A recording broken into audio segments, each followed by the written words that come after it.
नमस्कार मंडळी. आज सकाळी उठल्यापासून धावपळ सुरू झालेली. सकाळी 5 वाजेपासून उठल्यानंतर 7:30 पर्यंत सगळा स्वयंपाक रेडी झालेला. तर त्यामध्ये सुरुवातीला वरण भात, चपाती आणि बटाटे, हरभऱ्याची भाजी, घेवड्याची भाजी, खीर असं मेनू बनवलेला.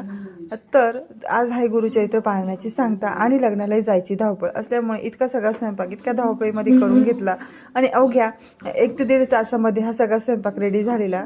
तर खरंच ही स्वामीची कृपा असते की स्वामीच आपल्याकडनं सर्व काही काम करून घेतात. इथे मी लगेच म्हणजे एकीकडे भाजी तर एकीकडे पोळ्या. तर आता इथे सगळा स्वयंपाक तर रेडी झालेला. परंतु आता मी इथे नैवेद्य 4 ताटं तर दाखवले होते. एक गायला दिला, एक कुत्र्यासाठी असतो, एक घरच्या माणसांसाठी असतो, एक कुलदेवतेसाठी असतो. अशा पद्धतीने 4 श्वानाचे नैवेद्य दाखवले आणि इथे आता एकच ठेवलेला देवापुढे, बाकीचे उचलून घेतलेले. आणि अशा पद्धतीने गुरुचरित्र पारायणाचे उद्यापन झाले. त्यानंतर गेलो आम्ही लग्नाला. तर लग्नामध्ये जवळचं लग्न असलं तर सगळी मजा तर वेगळीच असते.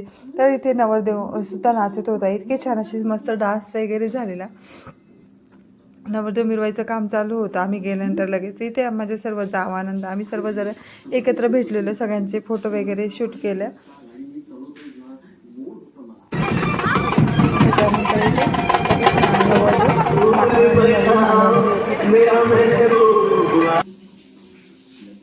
आणि ते माझ्या सर्व सासा आणि त्यांच्या ज्या नंदा असतात ते त्यांच्या ओटी भरतात. असं म्हणजे ज्या नवरदेवाचं किंवा नवरीचं लग्न असेल तर त्यांच्या ओट्या त्यांच्या नंदा भरतात, अशी प्रथा असते आमच्याकडे.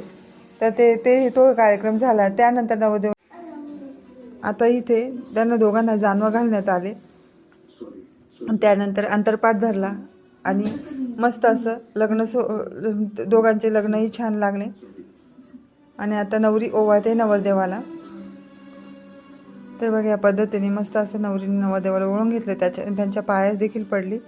तर आमच्याकडे अशी प्रथा आहे. तुमच्याकडे आहे का नक्की कमेंट करून सांगा. आणि आता एकमेकाला दोघांनी माळ पण घातली. आणि इथे आमचे सगळे शिक्षक लोक आहे. तर हे आहे प्रोफेसर सर्वजण. आणि इथे आमचे नंतर फोटोशूट पण झाले.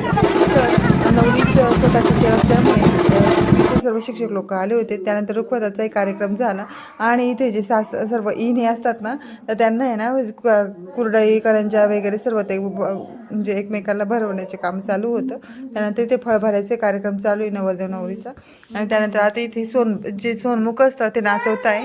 तर त्यात एकमेकांची चेष्टा पण चालू आहे. तर माझ्या ज्या सासूबाई आहे तर माझे सर्व सासरे त्यांची चेष्टा करते. आणि शेवटी निघाली ती नवरी जाण्याची वेळ. तर ही तर वेळ सगळ्यांच्या आयुष्यामध्ये खूपच अवघड असते.